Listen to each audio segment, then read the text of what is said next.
single name can build a world, and a single name can shatter it. You know the feeling. You've spent weeks, maybe months, crafting the history of your world. You've mapped out the rise and fall of empires. You've dreamed up forgotten gods, sketched every last coastline, and then you zoom in on your map to a small, unassuming town nestled in a river valley. You need to name it, and your mind goes blank.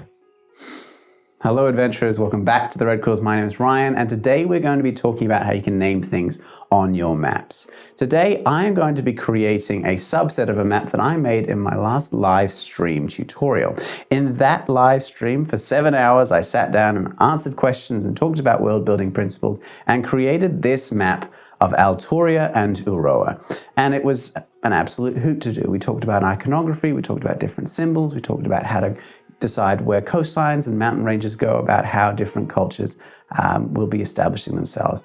And over the course of that, we built up this understanding of the world. And so when I finished the video and I got a request to extend the world a little bit more, maybe creating a regional map within that world, I thought, you know what, this is an excellent opportunity to talk about something I didn't really get to chat about even more. Because in this map, I was given a specific prompt.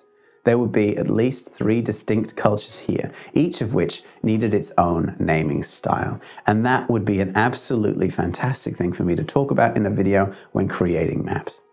Because I know that's a big fear of the blank map, this quiet frustration that every world builder, every writer, every game master has faced. You know that your world is deep and ancient, but the names that you put on it feel really shallow and new. They're like cheap plastic signs on a 1,000-year-old temple. They just don't add to the immersion. Sometimes they actively break it, so they pull your audience right out of the story. They remind them that this carefully constructed reality is just a collection of words on a page. Because the truth is, the greatest world builders aren't just inventing cool sounding words. They're like archaeologists of language. They understand that a place name is a fossil. It is a story compressed by time. The ghosts of people who lived there, the land they walked, the events that shaped them, the languages that they spoke. Names aren't just labels, they are lore. They are the secret history of the world hiding in plain sight. And today we're going to be working on how you can tie in history into those place names in a way that means that there is so much more world building and understanding of the world that you can get just by reading the map.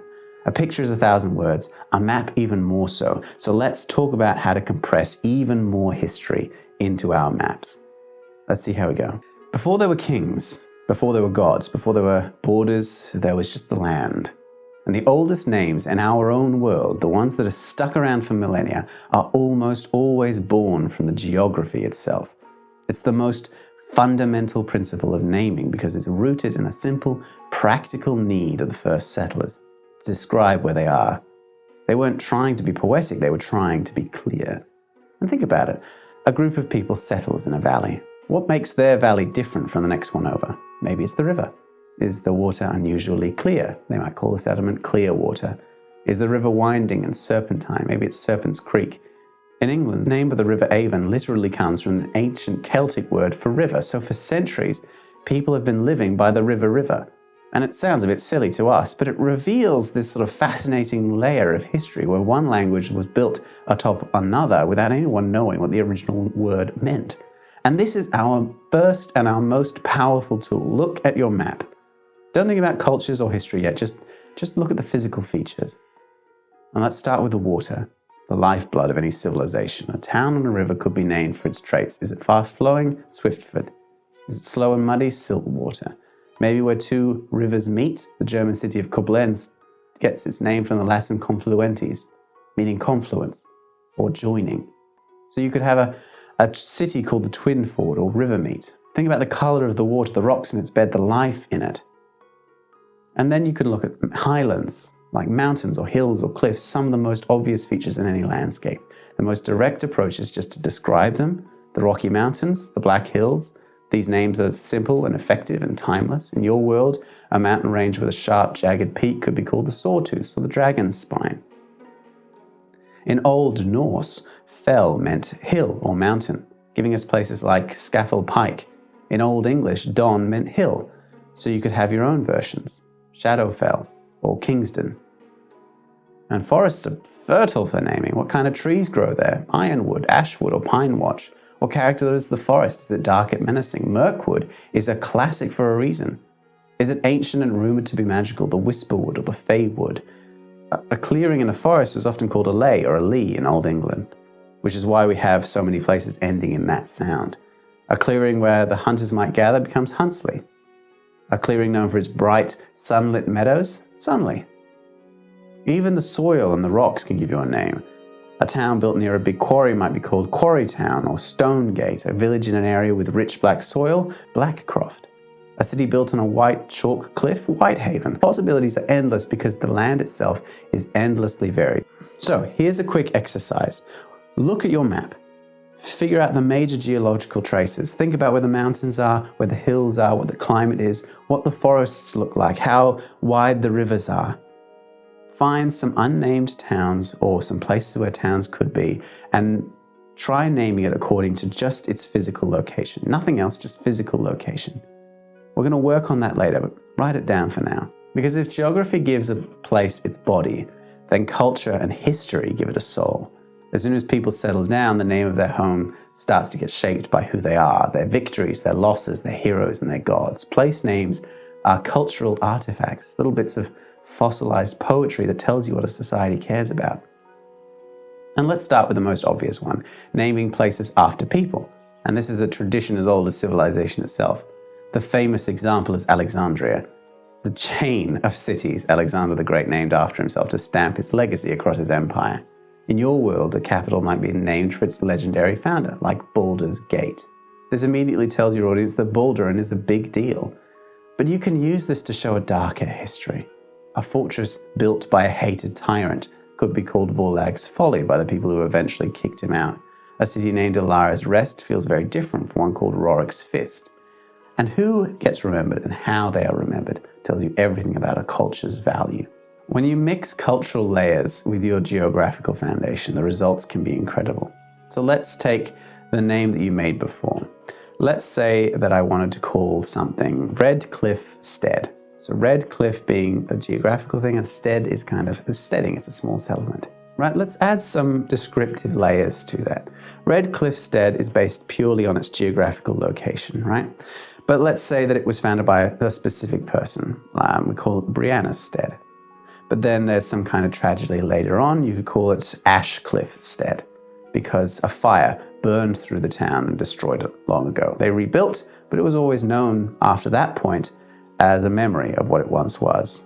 Each name tells a different story, gives the same spot a totally different feel. The name becomes a living part of your world's history, not just a label on a map. But the worlds that feel the most real are the ones that feel like they have a history that stretches back long before the story even starts. And nothing creates that feeling of deep time like language changing over the years. Place names aren't set in stone, they're living things. Over centuries they get worn down or misheard or slurred together, reinterpreted. And this process of this verbal erosion is a secret sauce that can turn a simple name into something that feels ancient and authentic. So think about how this works in the real world. Let's talk about how the ancient Romans invaded Britain, and they would build their military forts, and they called them castrum, the word from which castle now comes. But the Anglo-Saxons who lived in England during and then after the fall of the Roman Empire couldn't really pronounce that very well. Instead of saying castrum, they said Chester, which is, similar, but not super accurate. But then they would take other significant place names for them. And what was once, Gloucester's castrum would become Gloucester, right? And then over time, being pronounced over and over again, wore the edges of that particular name until it became from Gloucester, Gloucester. And then you call the area of that Gloucestershire, Gloucestershire, becoming shorter and shorter and easier to say as that is eroded over time, changed slightly from mouth after mouth after mouth after mouth. How do you do this on your own maps? Well, you could create a little timeline for your most important locations, but it's easiest to start with just a simple repetition. Start with an ancient, maybe forgotten name and evolve it. So let's look on this particular map and have a look at a city founded by the elves. Now this map is really interesting linguistically because I was given a specific prompt. I was told that there are 3 distinct cultures on this island. The first is the land-based elves who have lived here since time immemorial and speak Welsh, or a Welsh-like language. Elven names, therefore, should be based on Welsh names, which is fun. I like that. As old as the elves are the Merrow and the merfolk, the sea-dwelling peoples who live in the shallows around the island. They speak, interestingly enough, Polish, or have a Polish-like naming quality to their words. And last of all to arrive are the humans. And what I was told to have there for the human naming things is that kind of Anglo-Saxon method of naming that is very familiar in fantasy maps, like Gloucestershire or Billingston or Keysford, right? Things that are very recognizable as being, fantastical Hobbit-esque names. So we've got 3 languages, 3 distinct methods of naming in this particular map. And I found it really, really interesting. But let's talk first about eroding names before we go into how to talk about how a language can influence the naming structure in a given area. So let's imagine a city founded by the elves. The elves are elegant and ancient, so they might give it a beautiful, long name from their languages. Like, let's say that they call it Fineliner, meaning Starlit Harbor. For centuries, that's its name, right?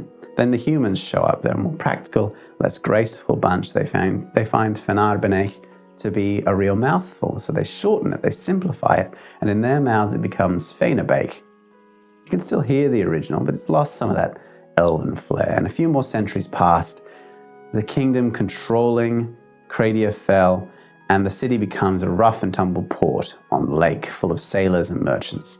And they slur the name even more. Feinabake becomes Farnbake. And finally, a new empire conquers the region, and their language is quite different. They know nothing about their local elven history. They hear the locals call the city Farnbake, and they try to make sense of it in their own language. And maybe the word bake in their tongue means fortress. So they make it official on their maps as Farbake. And see what we did together? We went from Starlit Harbor to Farbake. And the final name has layers. It has echoes of the past. It feels like it has been lived in and fought over. Someone who really gets into your lore might see the name Farbake and spot the ghost of the Elvish word inside it, a cool little Easter egg that rewards them for paying attention. This also happens when cultures collide. A mountain range might have an ancient dwarvish name, something guttural and stony like Khazbarat. But the humans in the valleys below might just call it the Grey Peaks. And the elves in the forest in the eastern slopes, they might call it Silvernost or Forest Point. All 3 names are correct. What a place is called just depends on who you ask. And this is the difference between what the locals call a place and what outsiders call it. And using both adds to this layer of realism. And it's something that I used for this map. In several locations, particularly on the coastline where the human languages interacted with the Merrow languages, I had 2 variations of the name. The first was the direct Merrow title for the place. For instance, let's look at Sweetsea, right? In the original Merrow, I wanted to call it Zwiecaj, right? Which uses those harsh, guttural, Eastern European consonants that you can be familiar with if you studied Polish or Russian or any of the Eastern European languages. But to the human ears, Zwiecaj sounds like Sweetsea. So they called it the Bay of Sweetsea, and on the map I recorded it as the Bay of Sweetsea, underneath in brackets in a much smaller text, Zwiecaj. And that way we can have both in there, and that really gives us some culture to wrestle with as we explore this land. And especially because we've got more than one across the map, there are a lot of different examples of those areas that have these different naming structures. I've always named the rivers according to the Elven naming structure, using Welsh as the basis for naming them. And as a nod to the fact that Avon means river, and Afon, which is Welsh for river, also means river, I've got several areas which have those linguistic double-ups. Like, for instance, you can have the Noctafon River, which means the Noct River. And that way you can have a little bit of historical tidbit that, for me as a map maker, I find quite funny. I would recommend as well choosing a specific language that matches up to what you want the language of that individual race to sound like. Welsh is very lyrical. It uses a lot of L's and N's and soft consonants and has a lot of back of the mouth noises as well, like Llanabitha or Aloechuiruvien, right? You want something that sounds flowing and foreign and it's very, very different to the human languages, something that takes its time. So Welsh was a perfect example of that. Think about what language you think would suit it, and then ask yourself, what is the most recognizable trait of that language? If, Welsh feels Elven to you, and it's because it has a long flowing ease of, pronunciation, it takes its time, it has a little bit of the back of the mouth that you quite like, then you want your place names to focus on having those things. If you like the harsh consonants, again, you want to be doing that. But then having the later versions of those words, like Svierzai turning into sweet sea, being something that's a little bit easier to pronounce and something that has a meaning in the dominant language, is a way to really involve your history in your maps.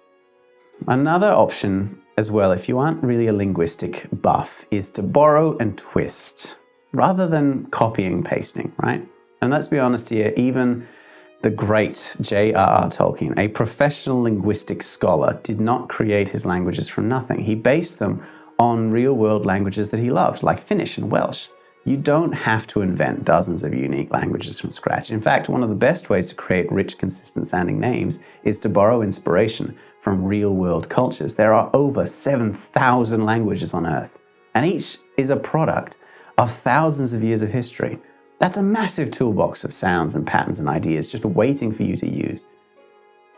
And just grabbing a real city name like Paris or Tokyo and dropping it on your map is jarring. It breaks the fantasy because it carries too much real-world baggage. Doing a direct, unaltered translation can sometimes feel lazy, or worse, it can lead to some embarrassing mistakes if you don't get the language. So how do we do it? Well, it's a simple process. You've got to choose your inspiration, you've got to gather your materials, and then smash them together and mess it up. So let's first pick a cultural and linguistic vibe that fits the region that you're naming. Let's say we're making a kingdom of seafaring raiders that's alien to this particular area. Let's check out Old Norse for them. Is it a classical, organized empire like the one that took over the kingdom a few hundred years ago? Then Latin is your friend. Is it a culture of mystical forest dwellers? Celtic languages like Welsh or Irish are a good fit. Even some Native American languages could be good. Let's say that we're creating a rugged, mountainous kingdom of proud warriors, and we decide to use Welsh as our inspiration, right? Like I'm using for the elves here.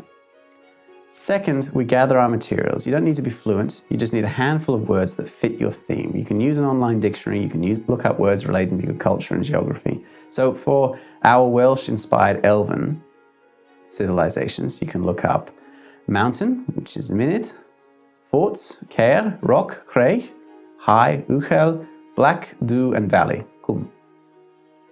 We now have a palette of sounds to play with. Mynydd, Caer, Craig, Uchel, dew, and Cwm. Right? Third, we combine them, we corrupt them. This is the fun part.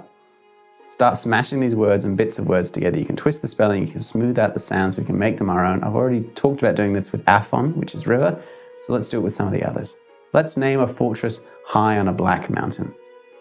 We have Caer, which is fort, Dew, which is black, and Mynydd, which is mountain.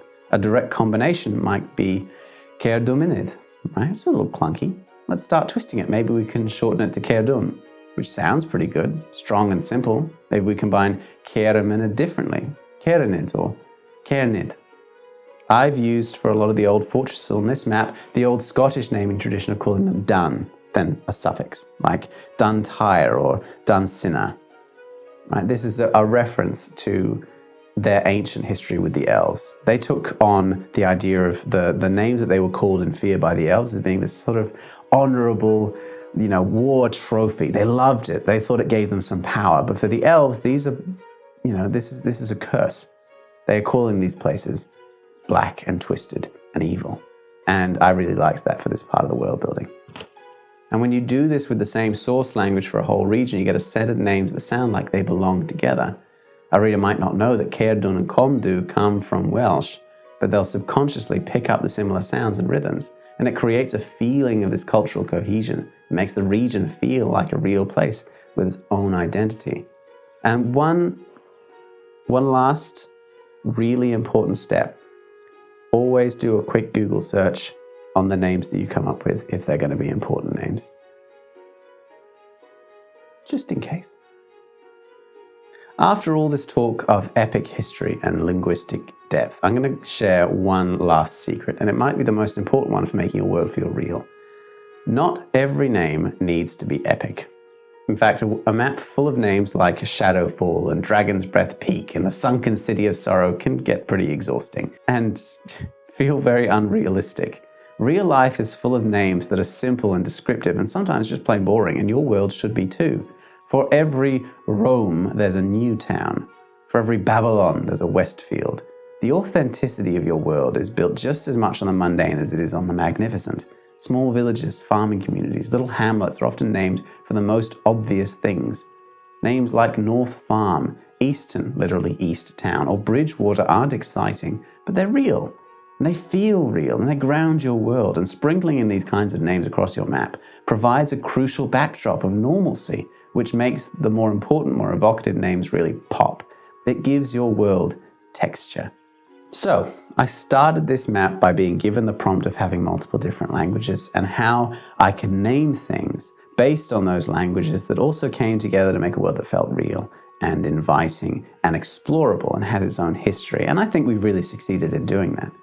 We've got rivers, forests, and elven towns named in the Welsh style. We've got the coastlines, the bays, and the ruins of the Merrow named in the Polish harsh consonants.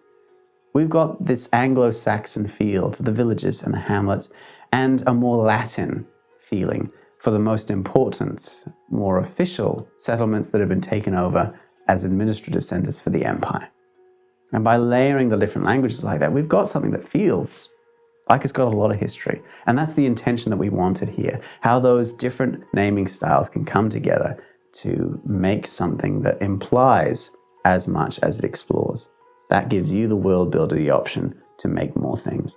So I think we've finished up now. What do you think of this map? What do you think of the creativity that's gone into making these names, to combining and then corrupting the different sounds? What do you think of using the Latin for tabulae as the more official version of the local name for Tableton? What do you think of using, Donbrast as the old Elvish name for a cursed place that's been taken as a place of pride by the new inhabitants of the castle? What do you think of taking the original Merrow names for places like Patazokotin and calling it Patasing by the locals who don't understand the Merrow languages?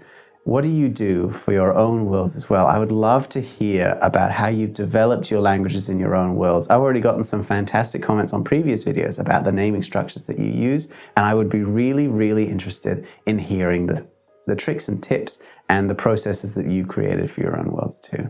As always, I want to thank everyone who's watched this video. Please hit like and subscribe if you enjoyed it. Follow the channel if you like more videos like this. Check out the other videos that I've created in this series to talk more about making maps that really stand out, really pop, and allow you to explore your world. As always, thank you to my Patreon members and my YouTube members. I couldn't do this without you guys. I'm really appreciative of everything that you do. And I am going to leave this video here for this week. Let me know in the comments what you think, and I will see you next week for the next episode of the Red Quills. Happy adventuring, and I'll see you then. All right, creating world building names for maps. Take one. I hate this chair.